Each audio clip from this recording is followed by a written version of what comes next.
दोस्तों, क्या आपने कभी ऐसी जगह के बारे में सुना है जहां सूरज ढलते ही सन्नाटा भी डरने लगे, जहां दीवारें बोलती नहीं लेकिन उनकी खामोशी चीखती है? राजस्थान की धरती पर स्थित भानगढ़ किला, जिसे भारत का सबसे रहस्यमय और डरावना किला कहा जाता है। कहा जाता है कि यहां सूर्यास्त के बाद रुकना अशुभ है और यही कारण है कि शाम होते ही यहां प्रवेश वर्जित कर दिया जाता है। लेकिन सवाल यह है, क्या सच में यहां कोई श्राप है या फिर यह इतिहास और अफवाहों का जाल है? आज हम जानेंगे भानगढ़ किले की वो सच्चाई जिसका आधा हिस्सा इतिहास है और आधा लोक कथा। वीडियो को अंत तक जरूर देखिए, क्योंकि जो सच सामने आएगा वो आपकी सोच बदल देगा। भानगढ़ किला राजस्थान के अलवर जिले में अरावली की पहाड़ियों के बीच स्थित एक ऐतिहासिक दुर्ग है, जिसका निर्माण लगभग 1573 ईस्वी में आमेर, जयपुर के शासक राजा भगवंत दास ने अपने छोटे पुत्र माधो सिंह प्रथम के लिए करवाया था। यह किला उस समय कछवाहा राजपूतों के अधीन था और आरंभिक शासन माधो सिंह तथा उनके वंशजों द्वारा संचालित हुआ, जो आमेर राजघराने से जुड़े थे। बाद में मुगल सत्ता के साथ उनके राजनीतिक संबंध भी रहे और 17वीं शताब्दी में यह क्षेत्र समृद्ध नगर के रूप में विकसित हुआ, जिसमें बाजार, हवेलियां, मंदिर और प्राचीरें शामिल थीं। किंवदंती के अनुसार यहाँ की राजकुमारी रत्नावती की अनुपम सुंदरता पर एक तांत्रिक सिंधु सेवड़ा मोहित हो गया और असफल होने पर उसने नगर को श्राप दे दिया कि यहाँ कभी बसावट नहीं होगी, जिसके बाद कथित रूप से भयानक विनाश और उजाड़पन छा गया। हालांकि ऐतिहासिक अभिलेख संकेत करते हैं कि वास्तविक पतन के कारणों में 1720 के बाद के राजनीतिक संघर्ष, संसाधनों की कमी और प्राकृतिक कारण अधिक संभावित थे। आज यह स्थल भारतीय पुरातत्व सर्वेक्षण के संरक्षण में है और सूर्यास्त के बाद प्रवेश निषिद्ध है, जिससे इसके रहस्य और भी गहरे प्रतीत होते हैं। जहां खंडहरों के बीच हवा की सनसनाहट, टूटे मंदिरों की परछाइयां और वीरान बाजार की सीढ़ियां अतीत की कहानी कहती हैं। इतिहास और लोक कथाओं का ऐसा मिश्रण जिसने भानगढ़ को भारत के सबसे चर्चित रहस्यमयी किलों में स्थान दिलाया है। भानगढ़ किला के इतिहास को यदि और गहराई से देखें तो स्पष्ट होता है कि यह केवल भूतों का किला नहीं, बल्कि 16वीं 17वीं शताब्दी का एक सुव्यवस्थित, योजनाबद्ध नगर था, जिसकी नींव राजा भगवंत दास ने रखी और शासन की बागडोर उनके पुत्र माधो सिंह प्रथम तथा कछवाहा वंश के अन्य राजाओं ने संभाली। किला पहाड़ियों से घिरा हुआ था और इसकी संरचना इस प्रकार बनाई गई थी कि बाहरी आक्रमण से सुरक्षा बनी रहे। मुख्य द्वार, Lahori gate, Ajmeri gate, Delhi gate जैसे प्रवेश मार्ग, भीतर सुसज्जित बाजार, नृत्यशालाएं, राजमहल तथा गोपीनाथ, सोमेश्वर और केशव राय जैसे मंदिर इसकी समृद्ध सांस्कृतिक स्थिति को दर्शाते हैं। कहा जाता है कि उस समय यह नगर व्यापार, शिल्पकला और आध्यात्मिक गतिविधियों का केंद्र था, परंतु समय के साथ राजनीतिक अस्थिरता, जल स्रोतों की कमी और क्षेत्रीय संघर्षों ने इसकी चमक फीकी कर दी और 18वीं शताब्दी के प्रारंभ तक यह लगभग उजड़ चुका था। किंवदंतियों में वर्णित तांत्रिक और राजकुमारी रत्नावती की कथा ने इस ऐतिहासिक पतन को अलौकिक रंग दे दिया। कहा जाता है कि तांत्रिक ने श्राप दिया था कि नगर की छतें कभी पूर्ण नहीं होंगी, और आज भी कई खंडहरों की अधूरी छतें इस कहानी को और रहस्यमय बना देती हैं। हालांकि इतिहासकार मानते हैं कि किसी भी नगर का विनाश सामाजिक राजनीतिक कारणों से होता है, फिर भी सूर्यास्त के बाद प्रवेश निषेध और वीरान वातावरण लोगों की कल्पनाओं को प्रज्वलित करता है। वर्तमान में यह स्थल भारतीय पुरातत्व सर्वेक्षण द्वारा संरक्षित है, जहां दिन में पर्यटक इतिहास की झलक देखने आते हैं और रात में फैली निस्तब्धता मानो अतीत की परछाइयों को जीवित कर देती है। इस प्रकार भानगढ़ इतिहास, वास्तुकला, लोक कथा और मनोवैज्ञानिक रहस्य का अनोखा संगम है, जो तथ्य और कल्पना की रेखा को धुंधला कर देता है। भानगढ़ किला के उजड़ जाने के बाद भी इसकी कहानी समाप्त नहीं हुई, बल्कि समय के साथ इसका रहस्य और गहरा होता गया। स्थानीय लोगों के अनुसार जब सूर्य ढलता है तो खंडहरों के बीच असामान्य सन्नाटा छा जाता है, मानो बीते युग की परछाइयां फिर से जीवित हो उठी हों। और यही कारण है कि वर्षों से यह मान्यता चली आ रही है कि सूर्यास्त के बाद यहां रुकना अशुभ है, जिसके चलते आज भी चेतावनी पट्टिकाएं आगंतुकों को शाम के बाद प्रवेश न करने की सलाह देती हैं। किंतु ऐतिहासिक दृष्टि से देखा जाए तो 18वीं शताब्दी में आए भीषण अकाल, जलस्रोतों के सूखने और क्षेत्रीय सत्ता संघर्षों ने इस नगर की आर्थिक रीढ़ तोड़ दी, जिससे लोग धीरे धीरे यहां से पलायन करने लगे और समृद्ध बाजार वीरान गलियों में बदल गए। राजमहल की ऊंची दीवारें, टूटी हुई छतरियां और मंदिरों के शिखर आज भी उस वैभव के मौन साक्षी हैं जो कभी यहां विद्यमान था। कुछ लोक कथाएं यह भी कहती हैं कि किले के ऊपर की पहाड़ी पर साधु बालूनाथ का तपस्थल था और उन्होंने शर्त रखी थी कि किले की ऊंचाई उनकी साधना से ऊपर न जाए। परंतु जब निर्माण ने उस सीमा को पार किया तो श्राप के कारण नगर का पतन निश्चित हो गया, यद्यपि इतिहास में इसका प्रत्यक्ष प्रमाण नहीं मिलता। फिर भी यह कथा स्थानीय विश्वासों में गहराई से रचिबसी है। वास्तुकला की दृष्टि से यह दुर्ग राजपूत और मुगल शैली का मिश्रण दर्शाता है, जहां सुरक्षा और सौंदर्य का संतुलन दिखाई देता है और भूल भुलिया जैसी गलियां आक्रमणकारियों को भ्रमित करने के लिए बनाई गई थीं। आज दिन के उजाले में यहां आने वाला पर्यटक खंडहरों में इतिहास की प्रतिध्वनि सुन सकता है, पर जैसे ही शाम ढलती है, अरावली की हवाएं इन दीवारों से टकराकर ऐसी ध्वनि उत्पन्न करती हैं कि कल्पना और वास्तविकता के बीच की रेखा धुंधली पड़ जाती है। शायद यही कारण है कि भानगढ़ केवल एक ऐतिहासिक स्थल नहीं, बल्कि मानव मन की जिज्ञासा, भय और लोकविश्वास का प्रतीक बन चुका है, जहां हर पत्थर अतीत की अधूरी कहानी कहता प्रतीत होता है। राजस्थान की धरती पर स्थित भानगढ़ किला की यह कहानी यहीं समाप्त नहीं होती। कहते हैं कि उजड़ने के बाद भी यह नगर पूरी तरह मौन नहीं हुआ, बस उसकी आवाज बदल गई। दिन में जहां पर्यटक टूटे महलों, जर्जर बाजारों और प्राचीन मंदिरों के बीच इतिहास खोजते हैं, वहीं रात के अंधेरे में लोक कथाएं अपना अलग संसार रचती हैं। स्थानीय ग्रामीण बताते हैं कि कई बार सांझ ढलते ही खंडहरों के बीच अचानक ठंडी हवा का एक तेज झोंका उठता है, जैसे किसी ने अदृश्य द्वार खोल दिया हो। अरावली की पहाड़ियों से टकराकर लौटती हवा जब टूटी दीवारों और खाली खिड़कियों से गुजरती है तो ऐसी ध्वनि पैदा होती है मानो कोई दूर से धीमे स्वर में बात कर रहा हो। यह प्रकृति का खेल है, पर कल्पना उसे रहस्य का रूप दे देती है।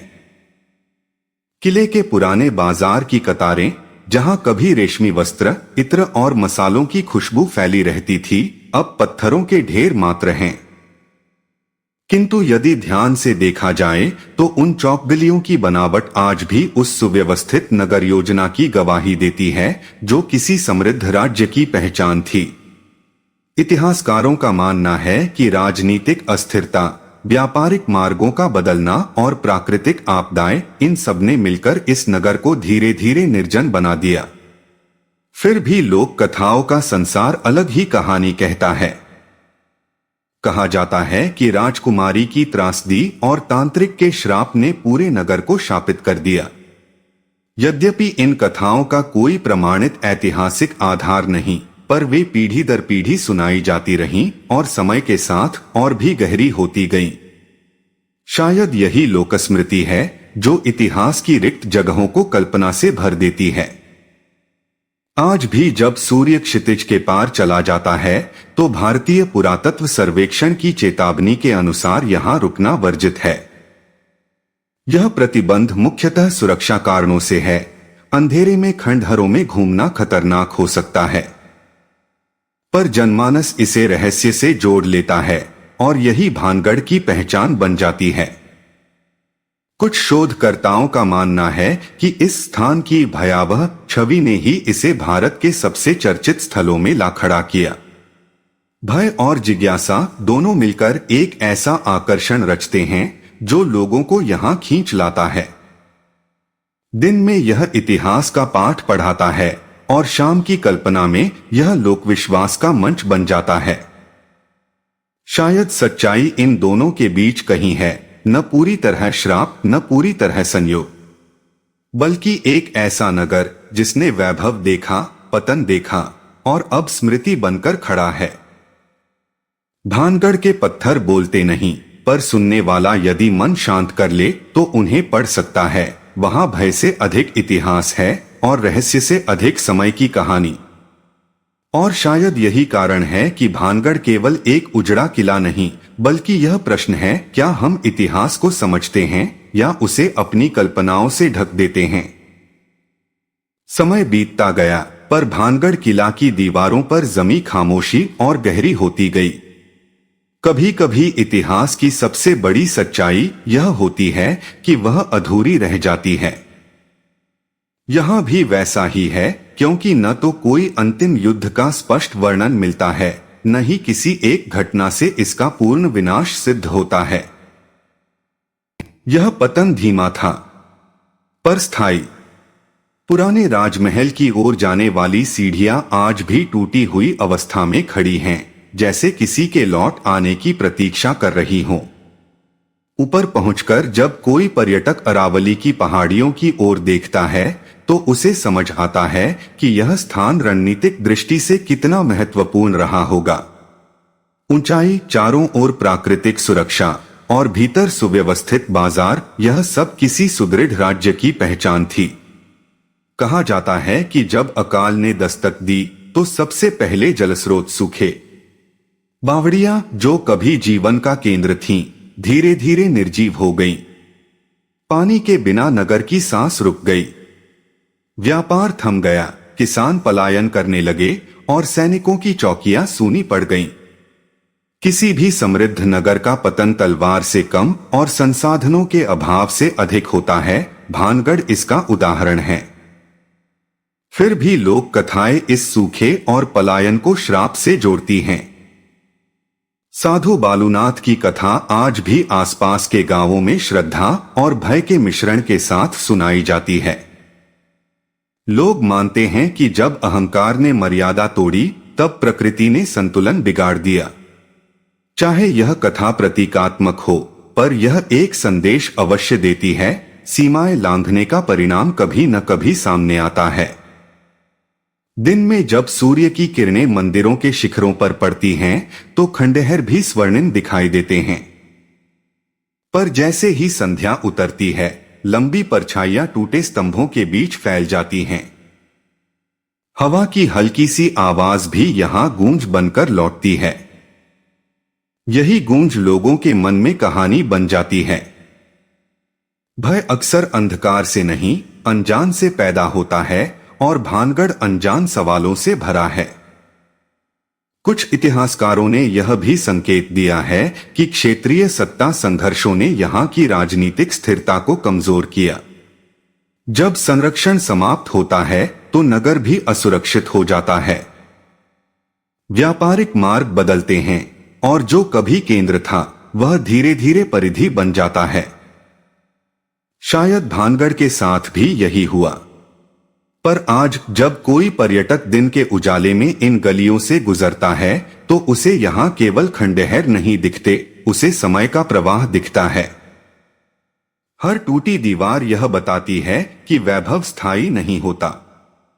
हर सूनी चौखट यह याद दिलाती है कि शक्ति और सौंदर्य भी क्षणिक हैं। और फिर प्रश्न उठता है, क्या भानगढ़ सचमुच शापित है या वह केवल इतिहास का एक अध्याय है जिसे हमने रहस्य का रूप दे दिया। शायद भानगढ़ की सबसे बड़ी विरासत उसका भय नहीं, बल्कि उसकी चेतावनी है। समृद्धि, सत्ता और सौंदर्य यदि संतुलन खो दें तो समय उन्हें निगल लेता है। और जब अगली बार आप उन खामोश गलियों से गुजरें तो ध्यान से सुनिएगा। शायद वहां डर नहीं बल्कि अतीत की सीख छुपी हो। तो दोस्तों, क्या भानगढ़ सच में शापित है, या फिर यह एक उजड़ा हुआ नगर है जिसे समय ने निगल लिया? कहानी अभी खत्म नहीं हुई है, क्योंकि इस किले से जुड़ी वो घटना जिसने इसे भूतिया बना दिया, वो अभी बाकी है। भाग 2 में हम जानेंगे राजकुमारी और तांत्रिक की रहस्यमयी कथा और वो श्राप जिसने पूरे नगर को तबाह कर दिया। अगर आप जानना चाहते हैं इस कहानी का सबसे डरावना सच, तो अगले वीडियो का इंतजार कीजिए। चैनल को सब्सक्राइब करें, वीडियो को लाइक करें और शेयर जरूर करें। और हां, इस रहस्यमयी कहानी से जुड़े एक्सक्लूसिव फोटो और जानकारी के लिए हमारा टेलीग्राम लिंक डिस्क्रिप्शन में दिया गया है, अभी ज्वाइन करें। मैं मिलता हूं आपसे भाग 2 में। तब तक याद रखिए, हर खंडहर डरावना नहीं होता, लेकिन हर खंडहर एक कहानी जरूर छुपाए होता है। अगर आप यहाँ तक वीडियो देख रहे हो तो यकीन मानिए आप बाकी 90% लोगों से अलग हो। आज वो बात मैंने इस वीडियो में कही है, वो सिर्फ सुनने के लिए नहीं थी, वो महसूस कराने के लिए थी। अगर इस वीडियो को कोई भी लाइन आपके दिल को छू गई है तो समझ लेना ये वीडियो आपके लिए ही था। आप जाते जाते एक छोटी सी बात, अगर आपने भी अभी तक चैनल को सब्सक्राइब नहीं किया है तो अभी सब्सक्राइब कर लो, क्योंकि यहाँ बात सिर्फ बोली नहीं जाती, यहाँ दिल से ही कही जाती है। वीडियो पसंद आया हो तो लाइक ज़रूर करना और कमेंट में मुझे ये बताना इस वीडियो को कौन सी बात आपको सबसे ज़्यादा लगी है।